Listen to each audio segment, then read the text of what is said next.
전광훈 목사가 우리 정치의 중심에 섰던 일, 뭐 굉장히 주목을 많이 받았었는데 사실 잘 알려진 바가 없는 것 같아요. 저도 잘 모르겠습니다.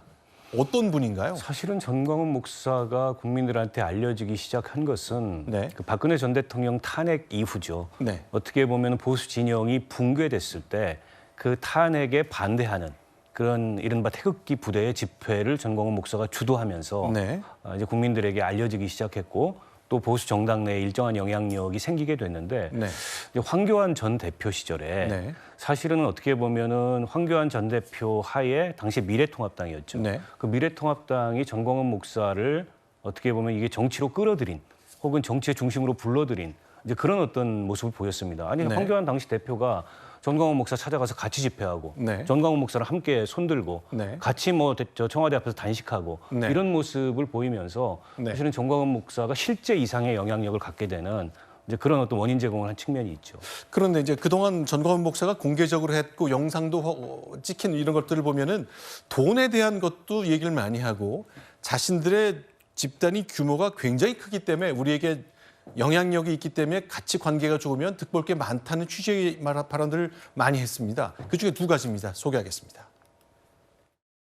4년을 다시 준비를 했더니 얼마 나왔냐? 분기점이 넘었어요. 77만 편. 할렐루야.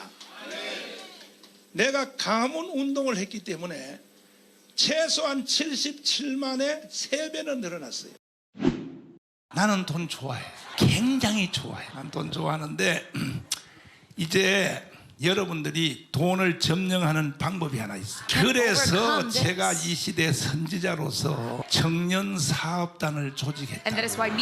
그것뿐이 아니에요. 이제 내가 다음 단계 사업을 이제 이거 정신사 이동부터 먼저 해놓고 한 달에 2천억 생기도록 해놓고 그다음 내가 또 선교 카드도 한다니까. 네.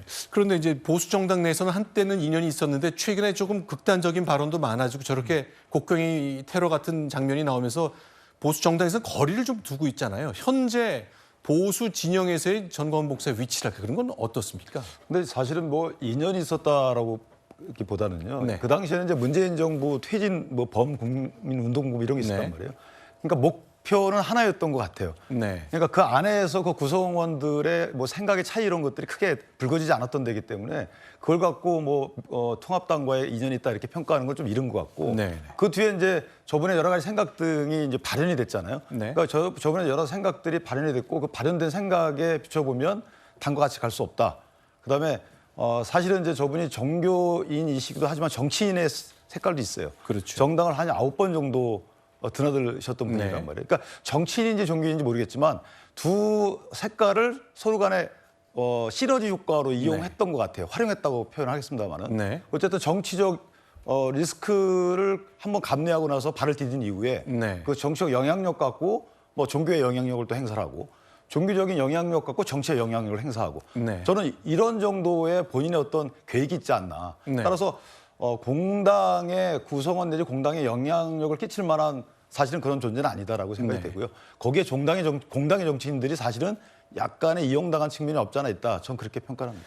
그런데 이제 전광훈 목사가 한국 기독교 총연합회, 흔히 줄여서 한기총이라고 얘기하는데 여기 대표 회장을 지낸 적이 있단 말이죠. 네, 여기 회장도 했었고 그 네. 이전에 또 예장 통합 뭐 그 운동도 같이 하고 이렇게 했는데 네. 최근에만 보더라도요. 네. 사실 대통령실하고 통화했다. 네. 그리고 국민의힘 최고위원들하고 통화했다. 이미 국민의힘 전당대회에 이미 일정한 영향력을 미쳤던 것은 사실인 것 같고요. 네. 근데 그 이후에 탈당을 한다고 기자회견을 한다고 하니까 국민의힘에 힘 있는 정치인들이 전화 와서 제발 탈당하지 말아달라고 했다. 여전히 목사님을 사랑하는 사람이 많다. 네. 이런 이야기를 대놓고 한단 말이죠.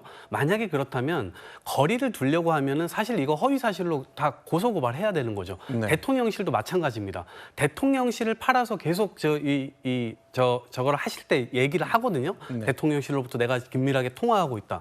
그러면 이거 굉장히 과거로 따지면 중형감이거든요. 네. 대통령실의 어떤 신뢰를 이용해가지고 자기 장사를 하는 거잖아요.